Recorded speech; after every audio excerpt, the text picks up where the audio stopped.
Thanks so much. Thanks so much for joining us today.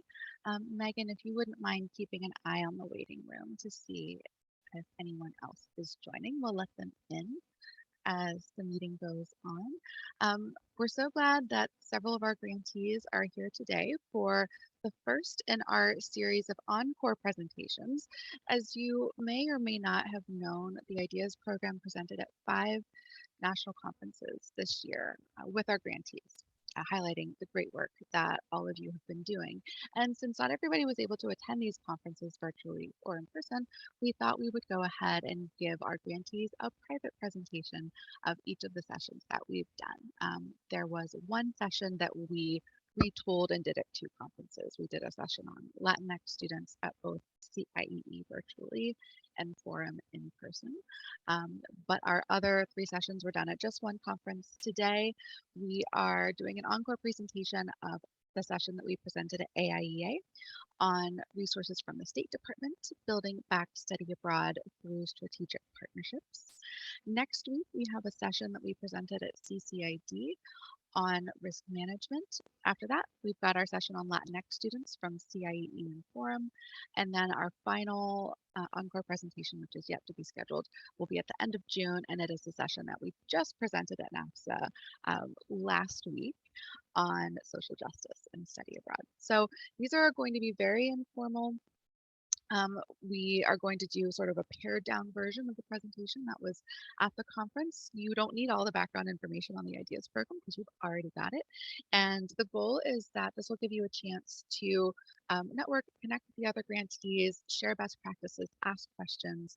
And today, because we're focusing on partnerships, we're really hoping that we can dig into the partnership work that you're doing with your grant and the partnerships that you are looking for. So it is my pleasure to introduce my colleagues, Amelia Vanderlaan from the State Department in the USA Study Abroad office, Ben Levy, who is FY18 grantee from Ramapo College, and Adam Wilcox, who is also an FY18 grantee from the University of Tennessee. And they will introduce themselves in just a moment, but I wanted to ask, just as they are starting to say hello, for those of you who are just joining us, just write down in the chat and send it to us. I'm curious how the IDEAS grant has benefited your institutional expansion of international partnerships so far. You can just put that in the chat and I will turn it over to Amelia. Perfect. Well, thank you so much, Rachel. Hopefully, can everybody hear me, see me reasonably well? Excellent.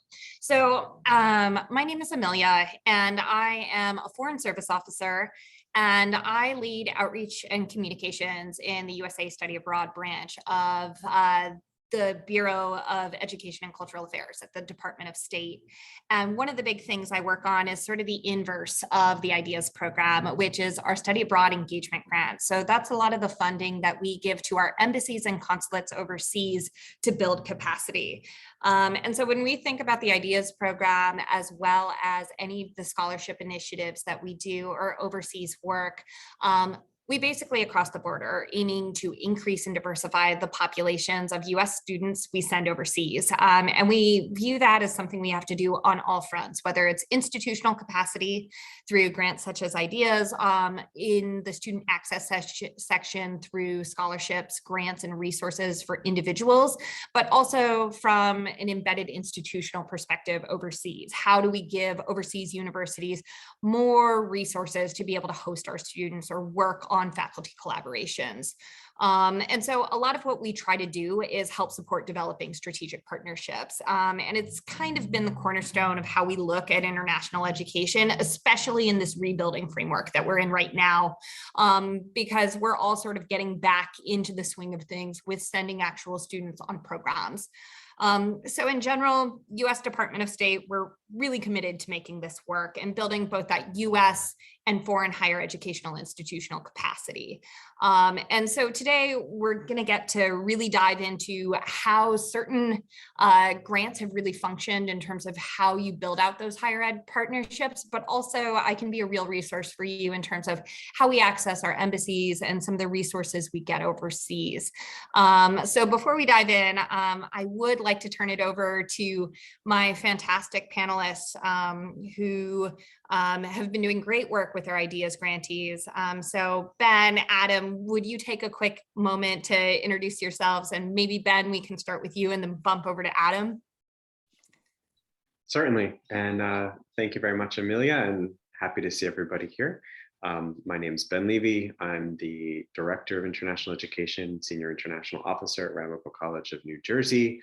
I've been with Ramapo for almost 14 years and have been working in this field for about 21 years.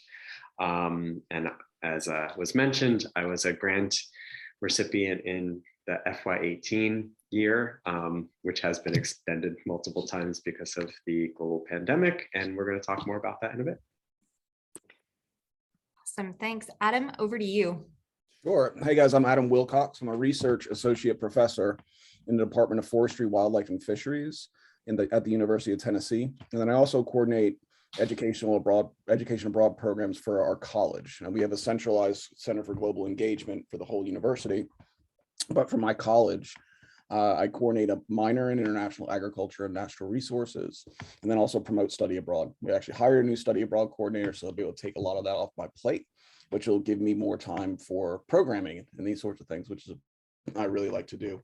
But I've been in the international game since straight out of university. I graduated from the University of Virginia, and I'm a returned Peace Corps volunteer. Served my 2 years and then just ended up staying working for global conservation NGOs in Cameroon and then Tanzania. Picked up a few degrees, and then now I'm here at the University of Tennessee, where I kind of get the best of both worlds, where I can, live here in the US and with my family, and then also still have international education and research projects abroad. So in a nutshell, that's me. That's my career up to date. And I look forward to talking to you guys, because the ideas has really helped. We get some great perspectives here, Ben, from a more teaching smaller institution right up to the big, land grant state flagship institutions. Ideas can help everyone, I think, with developing great educational programs abroad. Perfect. Thanks so much, Adam. And Rachel, would you go to the next slide, please?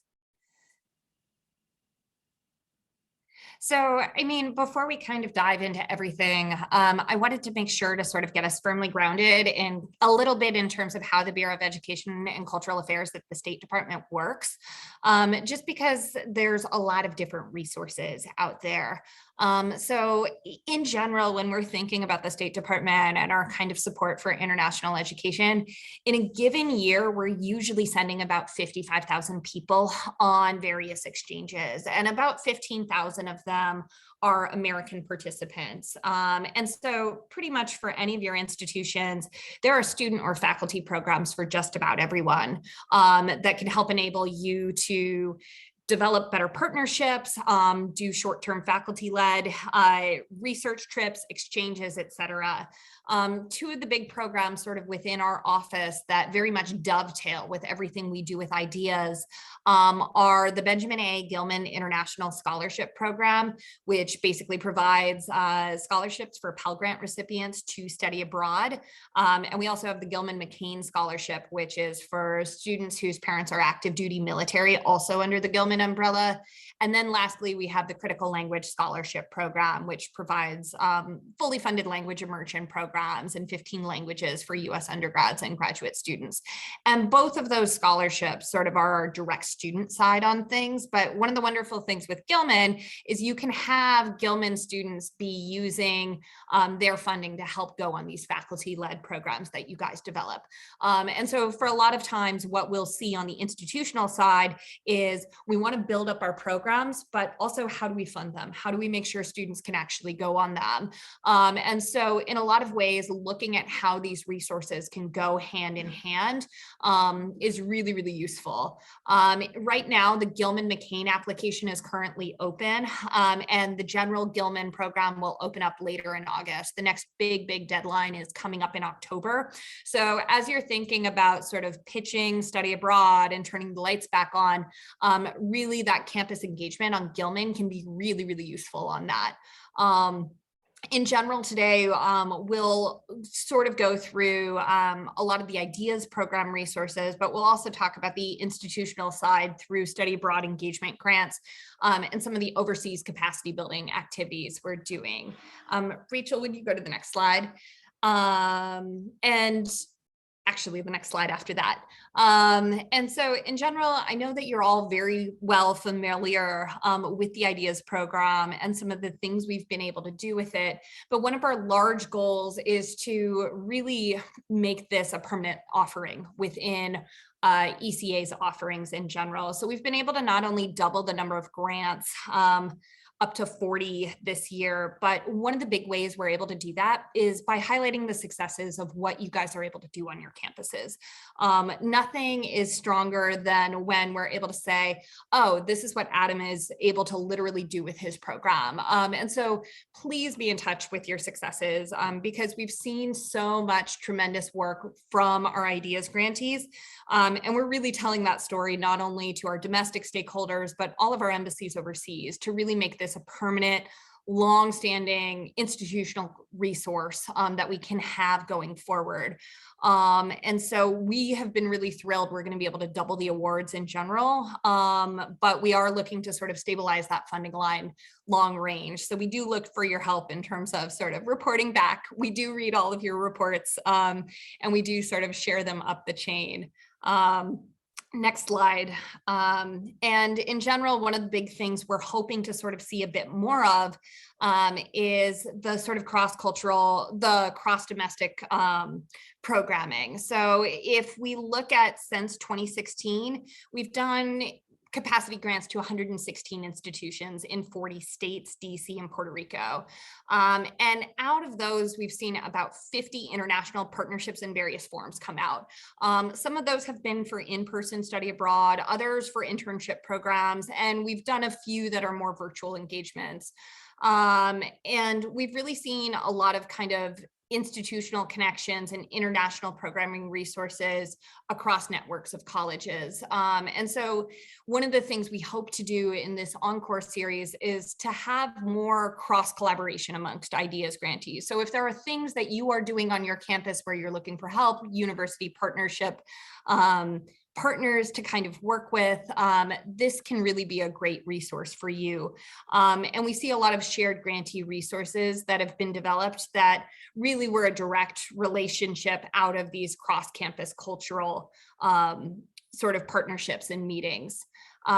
So with that, I think easiest to turn it over to Ben and Adam to sort of share their insights on how their grants have been going.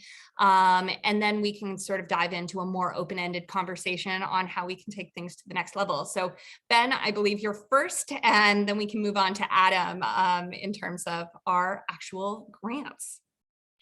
Great. Thank you so much, Amelia. So just to begin, of course, set the context, tell you a little bit more about my institution. Ramapo College of New Jersey is a public liberal arts institution. We're one of 8 public institutions in the state, with Rutgers being the largest of 60,000 students. We are per capita the least funded by the state. We receive only about 12 to 15% of our operating budget from the state. So it adds a lot of financial challenges to that situation without burdening the students. So we do have relatively high in-state tuition costs as it pertains to public institutions across the US. We are a comprehensive international center, meaning that my office and my team coordinates everything and anything related to international at the institution. Whether that's risk management, internationalization of the curriculum, global mobility, faculty research, partnerships, incoming international students, et cetera, et cetera. And I know all of you can feel that as well. We wear many, many hats, and we're always trying to find a good balance. Student mobility pre-pandemic, we were sending about 250 students abroad a year on both short-term and longer-term programs, which equated to 4.5% of enrolled students and 16% of our graduating class, which is about double of national benchmarks. We also surpassed all of the national and state benchmarks for geographic and demographic diversity. So that's something that we have been quite proud of. And we also have programs at all levels, both in the undergraduate and graduate level. So we received this AIEA grant in FY 2018, so 2019, the year prior to the global pandemic. So what we've created were these global field experiences. These are 2-credit short-term experiences, 100-level class with 8 different sections. Each section takes place in a different country with a different thematic focus.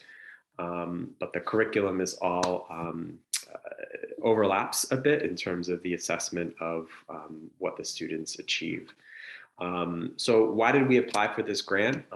We really wanted to provide greater accessibility in all its forms: financial, strengthening diversity, as well as students that are from a variety of disciplines being able to participate. We also viewed it as an entry point for students to engage with study abroad.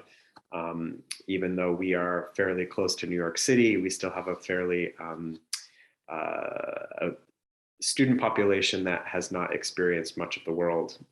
So really getting them out there early on in their careers.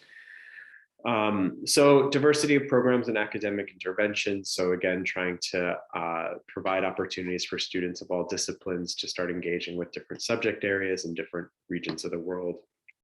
And creating an academic or an administrative and financial structure that's going to work. So I was able to negotiate some of the faculty compensation with my administration to help offset some of those overhead costs. And of course, we always tried to keep it within a certain threshold of program fee for the students, as well as finding some additional funding to help offset some of that cost. So the AIEA grant not only helped us to travel to some of these destinations to develop the programs in person, and to also assess all of the both academic and logistical components, but we also did a number of faculty workshops and engagement, training and support.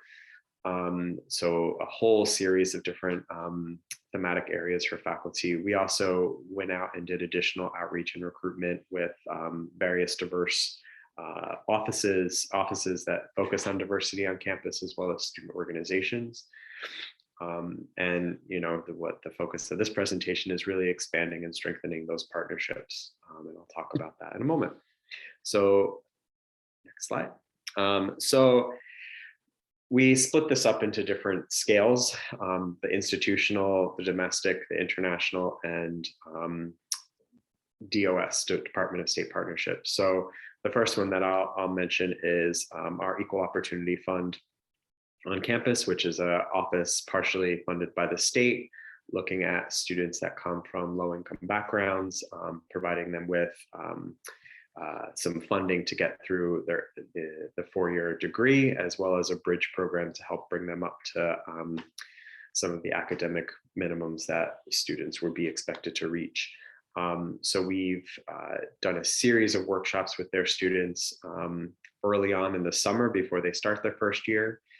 And we've seen a very substantial increase in students from this EOF program participating in global mobility programs, actually the most of any such office in the state. So that's something that we're very proud of. Domestic partnerships, so also connecting the global with the local.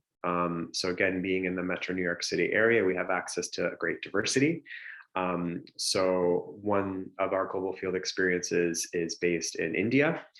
We have a very large South Asian community, both in New Jersey, in the Edison area, as well as in Jackson Heights, New York, which Jackson Heights is the most diverse neighborhood in the country. So we do a series of activities in those neighborhoods with students prior to their participation in the program, as well as on their return, to again connect with the global and the local. The international partnerships, the one that I would focus on the most in this presentation is in Argentina, in the city of Córdoba, where we have one of our global field experiences focusing on public health. So we were able to establish a relationship with the Ministry of Health of the province of Córdoba, where our students would have a series of experiences both at the policy level within hospitals and other health care centers, as well as health education centers. As a result of developing this, we also were requested by the ministry to develop a excuse me, to develop a training program for the ministry on the use of simulation in the teaching of nurses. So that's something that's been ongoing as well. And then finally, just to mention, we've always had a strong partnership with Department of State, and with all of our programs, I've always reached out, as Amelia was talking about, to in-country partners. So in Ghana, for instance, when we've had students travel to Ghana before, the US Embassy has organized a series of activities for our students to learn more about the Foreign Service, jobs in there in USAID, et cetera, et cetera. So really being able to tie in those opportunities throughout as well. So those are just a few things that I can mention to get us started.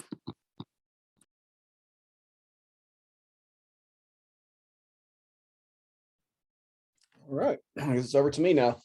Like Ben, I'll give you guys a little bit of background on the University of Tennessee and our global engagement, especially from the student perspective. But I am specifically in the Herbert College of Agriculture, so a lot of that will focus on that. We have quite a few colleges at UT, and all the colleges have a position similar to mine, sort of a point person that does global engagement with students, whereas we also have a centralized Center for Global Engagement for the entire campus. So what we've got at UT is about 25,000 undergraduates, and we were sending 1,300 students abroad pre-COVID, pretty decent numbers, just like Ben. We were doing well with sending our students abroad. But at my college specifically, we have 1,500, probably 1,500 undergraduates. And then we also have a specific center, which is pretty cool. Not many universities have this, the most famous one being the Borlaug Center for Global Agriculture. But we now have the Smith Center for International Sustainable Agriculture. This was, the Smith Center was established about 7 years ago. And since its inception, I've been sort of the head on the academic and the student engagement side of things. The Smith Center was established with generous donations from Donnie Smith and his family. Donnie was the former CEO of Tyson Foods and really has a real passion for global food security and really feeding, trying to feed this 9 billion people we're approaching by 2050. So at the Herbert College of Agriculture, we have about 60 students studying abroad pre-COVID. So once again, the numbers not too dissimilar from Ben. So we were doing fine, pardon me, with our numbers, but definitely needed some more diversity when it came to who was participating in study abroad. We had decent, ethnic diversity, but we didn't have sort of every department in our college participating in study abroad.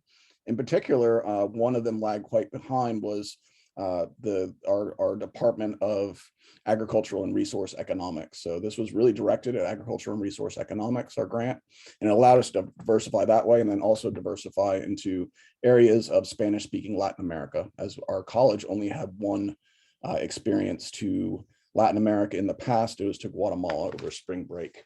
But like I said, we had good study abroad participation. This is a picture here of my study abroad class that I lead almost every year. We're taking a bit break this summer, not to Latin America specifically, but to Belize, which is English speaking, of course.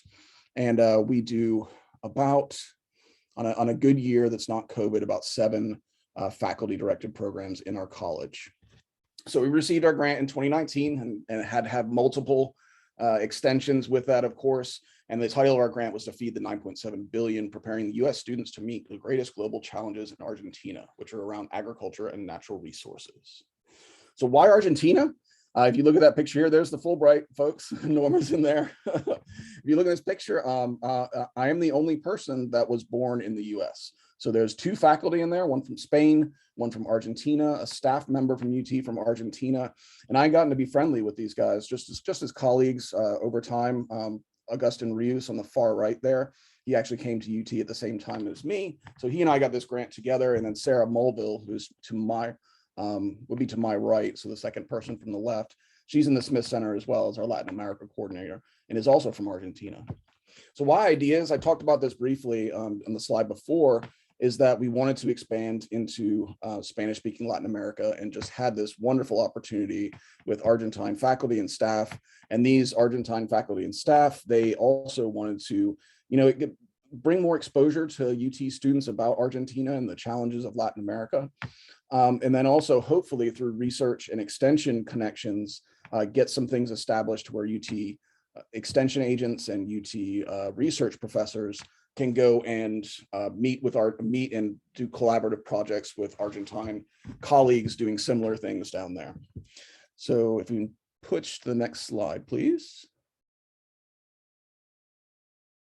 Thank you. So what have we done? So we're talking about partnerships today. Here's what we call our band album cover photo. This is one of a formal partnership that we have now with the federal agronomy faculty, the agronomy at the University of Buenos Aires, which is called FAUBA. And we've got our faculty there, and we've got our FAUBA faculty, and we now actually have an MOU signed with FAUBA.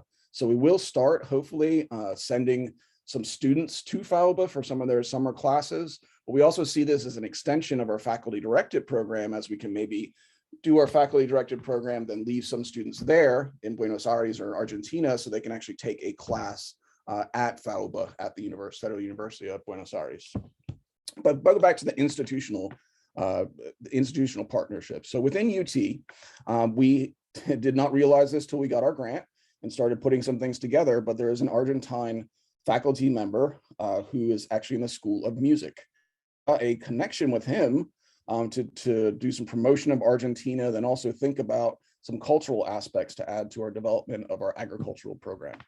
So we developed some partnership with the School of Music, and even to promote this grant, we even had in 2019 when we first got it, we even had a small event where we invited some tango dancers and also this composer faculty member from Argentina to have a small event promoting Argentine culture here on our campus. So one of our co-PIs on this grant is, at the same time we got this grant, he actually started the University of Tennessee Tango Club. Now, Juan Luis is not actually from Argentina, he's Spanish, but he just has this huge passion for tango. And he actually teaches a class as well, first year seminar class on Argentine tango. So we got him on board as well. And from there, we had connections with the College of Veterinary Medicine. And then from there as well, we got some internal grant. This IDEAS grant allowed us to get some catalyst funds to add other people to our grant. So we were able to not add other people to our grant, to have other people partner in on our grant. So we got from our Center for Global Engagement, a catalyst fund to have a short seminar series that was sort of based on partnerships that we developed on our IDEAS grant. So we were able to do a few things. We did a site visit right before we all shut down in 2019. We have some MOUs established now, some formal ones. I mentioned with FAUBA. We also have INTA, which is essentially the agricultural extension service of Argentina, and also sort of crosses into some of their agricultural research sort of type things. So we got a couple of MOUs signed. We continued Zoom engagement with those partners that we met in 2019. We were, as I said, awarded funds from the CG Developing Catalyst Grant, and that allowed us to do, and it was supposed to be for an in-person conference, but this switched to a virtual conference based around food, energy, and water. So that some things that are very, very crucial to agriculture and development. The Argentine Tango class has run now for 2 years. Some of the results of our partnership is called the History and Society of Tango. It will run for the 3rd time this fall. One thing that was pretty unique that we pushed for, and we cannot claim full credit for this, but I think our grant, IDEAS grant, helped this, is that UT did not have a opportunity over winter break for students to study abroad. There was not a specific winter term. So that's kind of limiting when it comes to developing some study abroad programs in the Southern Hemisphere as you're going in winter most of those times. So having us getting this grant and really pushing our administration along with other departments and with other needs to offer classes over winter break. We're able to get a winter mini term established. And then hopefully this study abroad class will finally get approved here in 2022. I'm sure it will. And then we're going to take our students in hopefully the winter term 2022-23 or the summer mini term. We haven't yet decided. We'll decide that on our next trip. But we are actually finally going to be able to round out our grant here next week, we do believe, because we are allowed to travel again to Argentina, and we're taking a second site visit on Tuesday for about 10 days that will establish that study abroad class, hopefully cement everything as we go to some of our final destinations, then also solidify some of those partnerships with extension and research organizations. That's about all I got. So back over to you. Awesome. Well, Adam, Ben, thank you both so much for sort of doing a little bit of a deep dive on your respective grants. It's always really neat to sort of hear what folks actually do with their grant funding and proposals actually sort of coming into real life. So in short, I will be kind of quick on these last slides because I want to make sure we actually get a chance to talk with all y'all. But I did want to flag a little bit of the external resources that we offer kind of at the State Department, more for our foreign institutions and what we do with our embassies overseas.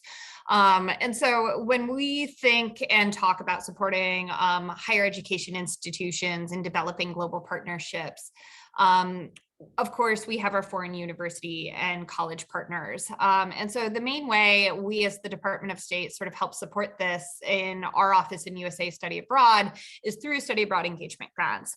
Now, these are slightly smaller than AIEA's grants. They're anywhere from $5,000 to $25,000 grants that go to our embassies, consulates, or binational Fulbright commissions for creative projects that either engage American students overseas, but more often than not do capacity building workshops overseas. And so we really can't sort of just focus on the US side of the coin. We always, of course, have to work hand in hand with our international partners.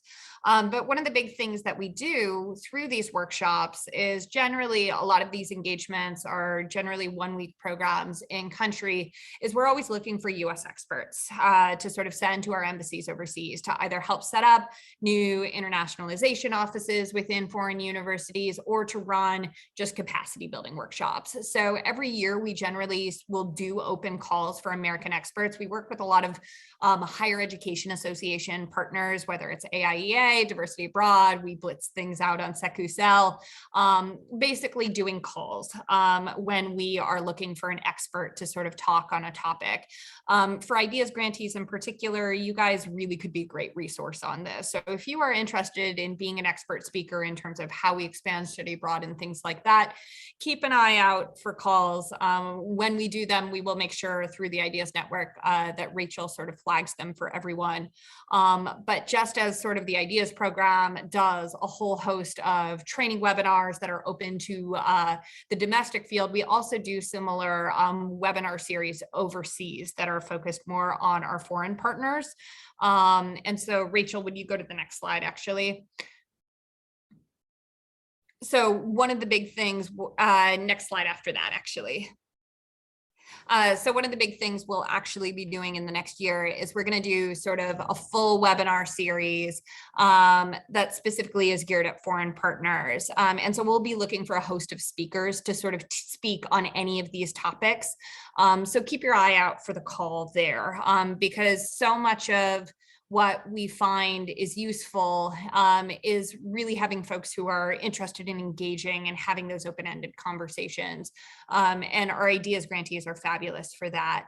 One of the real ways in terms of examples of study abroad engagement grants that we've been able to do projects on is through embedding speakers in overseas institutions. So for example, we've been working very closely with all of our partners in New Zealand and the Pacific on sort of more Indigenous partnerships and partnerships related to climate change. So this fall, we will actually be doing an educational summit out in New Zealand that is just focused on partnership building. So for any of you guys who are focused on Pacific partnerships, those are sort of engagements where we'll not only be looking for speakers to be involved, but also university partners as well. We also work very, very closely with our Fulbright commissions on specialty projects. And so those can be creating brand new positions within foreign universities. But really our big push is to make sure that institutions aren't going it alone. So they're not reinventing the wheel, because so often we have educational consortium partnerships. And so in general, when we think about cooperation, we really are looking for cross work whenever possible. And so if there are places you are specifically looking to kind of expand your network, we're more than happy to connect you with existing Fulbright commissions who we're aware of, our embassy sections doing public affairs work, as well as any of the grants that we have operating overseas. And in general, one of the big things I want to close with is when you're thinking about partnerships in general, don't simply think about these in terms of MOUs, because engagements can take so many different forms. And I think we really see with a lot of SIOs, we focus on that, I think to our detriment, because sometimes you can have one small, strong program that begets many others. So maybe you do a joint research project that develops a faculty exchange that can lead to a student exchange. You don't need to have that MOU first off the bat. Building those relational connections is what's going to really allow you to snowball long run. And you don't have to just think about educational institution partnerships. You can also think about nonprofit, government partnerships, as well as industry specific partnerships. So if you want to do internship placements or things like that, you don't necessarily have to think of, you know, the University of Athens as the first place to go. Like, is there a company you can be directly working with? Is there a specific NGO that is doing the sorts of work that your students want to be doing, who you can be reaching out? Because you can sort of sometimes find that those can be fantastic host sites as you sort of think these out. But in general, partnerships are always sort of a two-way street. And so also think about the cross-training opportunities you can offer to your university partners and vice versa. If you're sending students out, how can you do reciprocal arrangements, even if they're really, really small? And sort of what other partnerships and program activities can you sort of do together that are low-hanging fruit, but easy wins? So definitely don't limit those engagements just to timelines, logistics. Really think about how you guys can grow together and sort of stay connected. And so with that, I think we can kind of open it up into more open-ended questions for what you guys are doing with your grants, maybe places for collaboration. Obviously, the ideas team's inbox is always open, but so is the USA Study Abroad team. So with that, what questions do you guys have?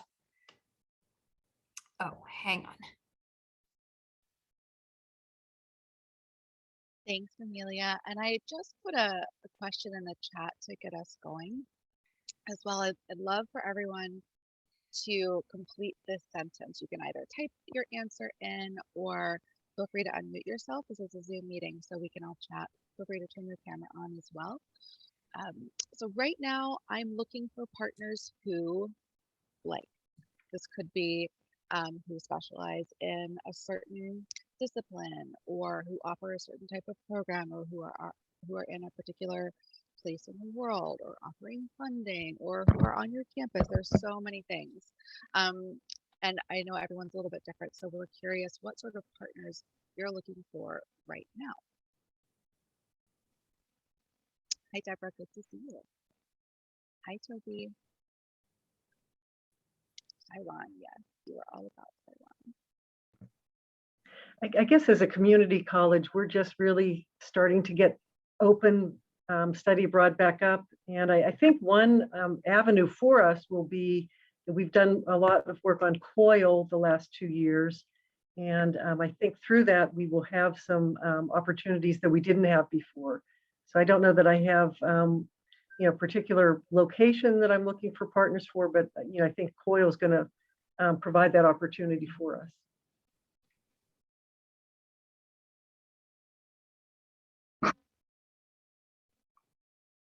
Absolutely, Deborah. And I mean, COIL has collaborative right there in the word, right? Which almost necessarily means partnership. Adam is looking for partners to cement their education abroad program in Argentina. Absolutely. Adam, I know you and Ben were sort of comparing notes on, oh, who are you partnering with in Argentina? Who are you partnering with? That's actually funny. So Ideas even brought us together in this conference to, I learned a lot about Ben, and we do have some very strong shared interests and shared regions of the world. So, don't be afraid to reach out to your Ideas colleagues. I think this is a great forum that you guys have starting to establish. No, absolutely. And Deborah, just one thing to flag on the community college front, we are going to be doing free virtual workshops for faculty and staff for Gilman and CLS advisors, specifically for community colleges on June 16th. It sort of is one of our afternoon workshops. So depending on who works the Gilman CLS side of the house, or if you do, that is sort of coming down the pike, because of course we love it when community colleges apply for all of our programs, but we want to make it as easy as possible because everybody is so pinched these days. And so we've been doing a lot of really easy to use templates to help get the word out to students and kind of demystify the process, because it can be really intimidating to apply as a student, especially when someone is wearing 5,000 hats, which usually is what we find is the case for our community college advisors, but happy to share that out. And then Tobias, in terms of partners in Taiwan, we can separately do an email, but the State Department has obviously been gearing up very heavily on Taiwan partnerships. And we're seeing a lot of really great initiatives come out. We just launched a Gilman Taiwan scholarship initiative, as well as we've been partnering with our CLS program, specifically with TechRo to do Taiwan funded CLS programs. And so there's definitely a lot there. So we can separately be in touch and I can try to connect you with some folks. But there's a lot of space there as well. Is anybody else looking for other big partner kind of countries, spots, types? And we can sort of see if we have some useful thoughts amongst us. Is it okay if I contact you via email, or do you have that? Is that posted somewhere? Just to inquire in those? No, I can totally drop my email in. I don't know if that's imposing or not. No, that's fine. Thank you. No, I see many Taiwan emails across my desk on State Department's partnerships there. And so we can put our heads together to see if there's folks who are useful. And TechRo also, they are always excited about US institutions who are looking to develop new programs there. And they've also had a lot of funding independently. So that's always something useful to keep in the back of your mind funding wise. But yeah, happy to email on that. Thank you. So, I mean, I guess this would sort of be more of a question for Adam and Ben, just in terms of thinking about partnerships in general. How have you found that your partnerships have sort of really changed in the pandemic when you're thinking about them? And what are you sort of hoping to do with them now in light of all of this? Ben, do you want to start and then maybe over to Adam? Sure. I think that as much of what we do in international education is adapt. The pandemic has sort of forced our adaptation in other ways. So with these partnerships, we've been able to adapt some of our mobility experiences through virtual platforms. So when we had to fairly quickly cancel a lot of our programs, we were able to convert some of them into hybrid or virtual type of courses. And our partners were able to step in and really help to support some of that academic continuity that we had to respond to. And again, because we've had some space to really talk, which we never really get because we're always so busy, having some space to talk, we've been able to actually talk about other types of collaboration that may not be student mobility, but other types of capacity building or joint research or joint curriculum and things like that. So I think having that pause to give us space to talk has been actually beneficial. No, that's fantastic. And Adam, what about you guys over at UT? Yeah, so we as well got completely shut down, right? So we did our site visit in 2019. We thought we were on our merry way to having a study abroad class essentially established the next year. But thankfully, when we did that first initial site visit, we did focus a lot on the extension and the research side of things. So all scientists and all extension work and all educators, everyone over the world got hit by this pandemic. And we had plans of bringing Argentine scientists up to UT and vice versa, and it secured additional money to do that as well. But we did switch virtual, and we were all in the same boat, right? So some of us perform better or do fine with Zoom. I'm not one of those really to engage very well over Zoom when it comes to personal relationships. I feel the Brady Bunch thing quite distracting as I'm looking at all of your faces in these tiles right now. But we were able to, as the whole world was shifting that way, our Argentine partners wanted to continue to engage, and we wanted to continue to engage with them. So we did have some fairly sizable conferences that were based on relationships we had developed at that December 2019 visit. So we were in addition to having this Food and Energy Water Network conference, which people participated in virtually from Argentina, we've been inviting our partners to other virtual events here at UT, and then vice versa. We've had some seminars and things like that specific on related to different people's research or related to different fields of agriculture or sustainable natural resource use.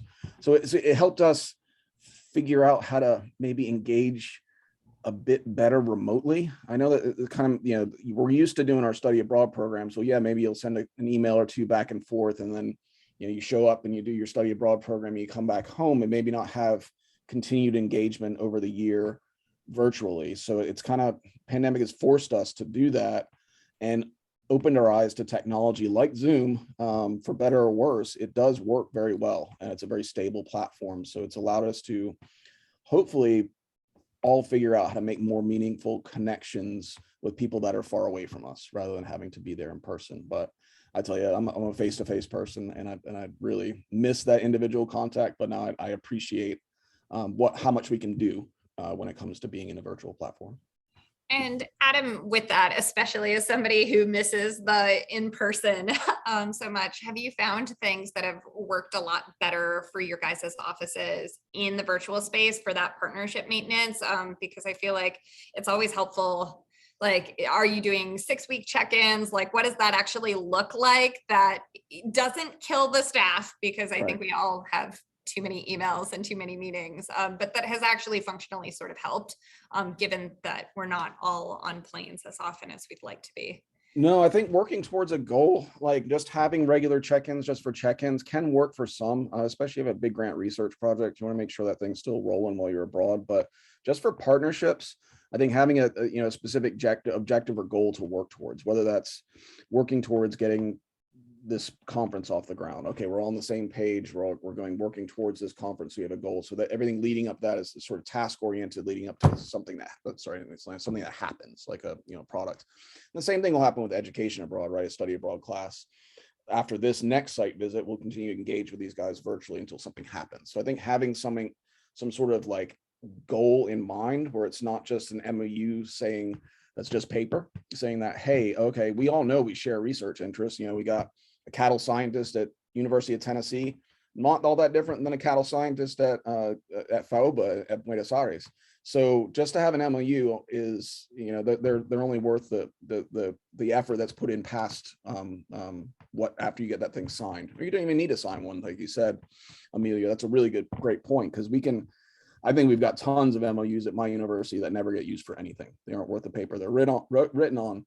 But they do have a place to play. I think they solidify some relationships, and they get administrators to be able to, count some beans and put some tick boxes on their annual reports that they're collaborating with other universities. I hope that answers. I hope that you get that.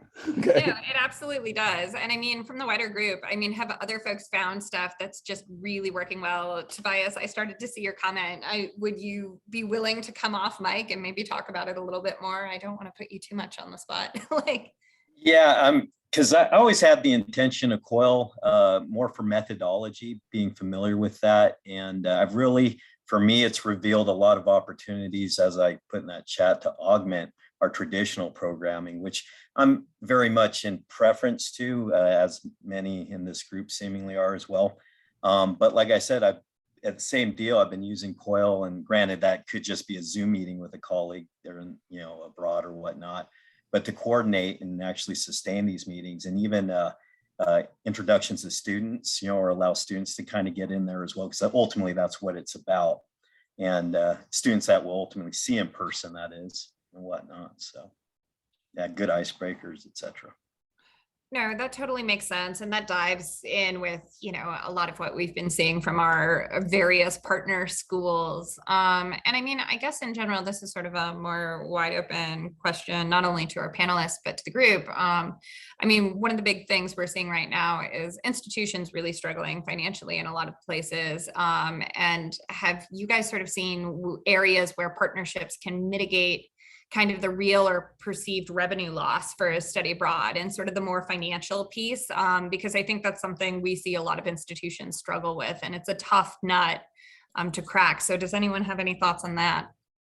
Yeah, Tobias, shoot. Okay, and not to interject so quickly, but the IDEAS grant originally was intended as a springboard, to resources for students externally, but this has actually gone internationally, where the Huayu scholarship, offered by the Taiwan Ministry of Education. We've been basically, they want us to apply for that once we get our in-person programming back in place, which will be this following year. So in other words, that's something we're going to be applying for on the advice of the partnering institute that we're working there, the Chinese Culture University. So that was nice. The fact that they approached us and we didn't actually have to seek that out. And the fact that offers support for students, but also faculty exchange, as you were mentioning before, between institutions and whatnot. So, yeah. No, that's absolutely fabulous. I mean, when I was the public affairs officer, out in Cyprus, a lot of what we'd see was institutional agreements on the sort of student-led tuition remissions that would usually work pretty well, but then we were able to see sort of more funding come in from some of our foreign university partnerships to help facilitate faculty travel and housing, like once in country. And of course, if you can get a larger entity in that actually has larger grant funding, that's always excellent for sort of underwriting things. I know the government of Japan has also been funding a fair amount for science visits lately. So if anybody's looking for Japan related things, in one of the recent IDEAS newsletters, we sort of plugged some of their funding that's available, because they're sort of upping their partnership game, as are some other foreign governments. But yeah, Ben, Adam, did you guys have any thoughts kind of on the finance side? Because you have very different institutions, but anything on sort of the revenue side and partnerships sort of helping on that?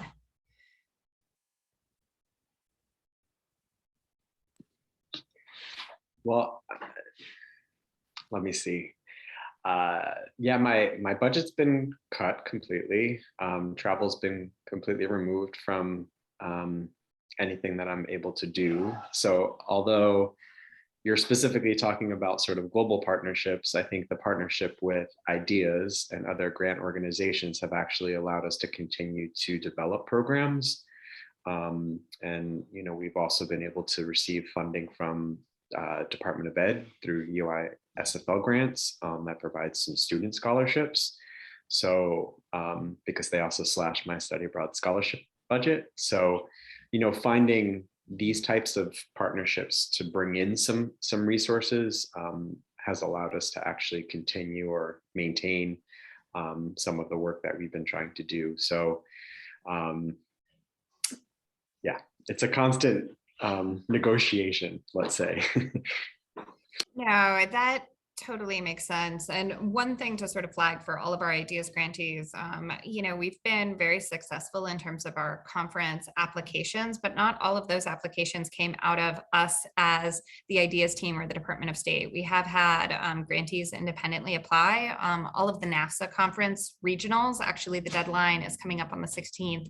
And so if you have good conference proposal ideas and you put them in, we often do have funding to actually be able to support IDEAS grantees to travel and go to those conferences, because our ideas team is small. They can't be everywhere, but we often do have funding to be able to do that. So if there are conferences you think would be good platforms for you, not only as a sort of implementer to go to, but also to sort of spread what you're doing on ideas, definitely look into applying, because we can sort of partner on those types of things, especially at some of the sort of more national NAFSAs in various regions, because we just can't cover them all. So for those of you who don't have conference budgets, that's definitely something you guys can reach out to us about, because we very much do like having a strong conference presence. We just can't be everywhere. And you guys often know the Ideas program inside and out, because you've actually seen how to implement your programs in a global pandemic, which makes you very qualified to talk about these things. So keep that in mind, kind of going forward through the next year. Even if you're an alumni of the sort of Ideas program, you know, we still do like to sort of find out where our grants went once folks actually implement them. But Rachel, am I missing any other big resources or things you really wanted us to cover within these encore sessions? No, and I love the questions and collaborations that are already happening in the chat. You know, folks' willingness to share resources, to share feedback on partners, to collaborate on programs. That's fantastic. I think there's so much shared knowledge, even just in this room with, you know, just 10 of us. I think we've got 5 grantees on the call. And this is exactly what we want to be doing. So Deborah and Adam, I hope that you all are able to connect on this program. And I know, what was it, Deborah and no, Tony and Ben on Iceland. And then Tony, I think we also needed to get you some Costa Rica partners, right? That's the other thing you were looking for. Does anybody have any partners in Costa Rica that I can't tell who you're pointing to, Adam, because we're all in different I know we're all in different our orders. Brady Bunch boxes. I was trying, Ben's to my right, so I'm pointing to him because I Yeah. do lead a study abroad class, but you have stronger connections than I have. Yeah, I mean, I've have a long connection with Costa Rica and have led programs there for about 10 years. So I do have some contacts. So if you certainly want to reach out to me, I'll put my email in there again. We can talk about what your program looks like, and I can try to offer some guidance, suggestions. And just while I'm unmuted, also, you know, if anybody wants to collaborate on any potential grants, other grants for the future, I mean, please reach out. You know, it certainly can make our grant application even stronger to enter it collaboratively. So I'm always game. And Ben got the ball rolling on a Region 10 NAFSA presentation. Ben, I don't know if they ever responded to you, but basically Ben reached out and was like, hey, do you have any grantees in New York, New Jersey who might be interested in doing this downstate NAFSA presentation? I said, yes, here are their names. So if you find yourself in a similar situation, you're like, I would really like to go to this conference, could be a regional NAFSA, could be you know, a conference focused in your area of expertise, right? Agriculture or, you know, Asian studies, Toby, and you could come to us and say, we'd really like to put together a conference proposal. Do you have any grantees in this region or focused on this subject who you think would be a good fit? And we are more than glad to connect you. Yeah, and on conferences, really, we fund a wide swath of them. We've seen a lot of really good stuff with trio conferences. And I mean, we've done everything from agricultural conferences to Student Veterans of America, like you name it. We've done some NAPSAs. So really across the board, we're not always aware of all of the conferences that are happening because there are a million deadlines. So if there is something that you know is absolutely fabulous and you wish that everybody at that conference actually knew about ideas, though, you know, definitely let us know and definitely talk to us about applying, because chances are, if you think it's a good idea, we likely will also think it's a good idea. And so again, we use ideas to fund your ideas. So definitely hit us up via email and we can sort of help you out. But any last questions, because I want to be conscientious of time and we're 2 minutes out and I know you all are very busy.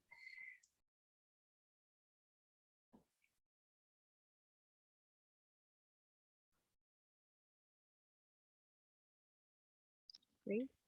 I think we're at quorum. Well, Yep.